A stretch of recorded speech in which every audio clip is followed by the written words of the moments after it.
Do plants produce nectar every day?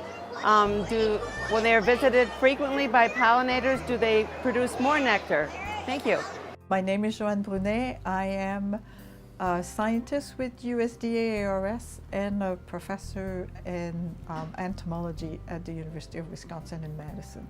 Actually, not all plants produce nectar to start with. Only plants that are visited by pollinators and animal-type pollinators. Plants that are wind pollinated, for example, will not produce nectar. So the plants that do produce nectar, they will produce nectar as long as their flowers are open. So you need a flower to make nectar. Some plants are what we call hermaphroditic. They're both male and female.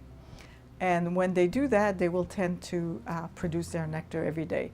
Other plants can open as male first and then become female. The flowers will change gender over time.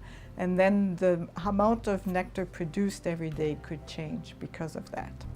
When the nectar is depleted, the plant will tend to make more nectar.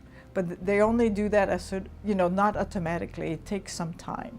The nectar is made for pollinators as a reward, like it's offered, the plant offers it as a reward, so it's food for pollinators. So nectar is how pollinators get their sugar. They need the plant to survive because that's where they get their food.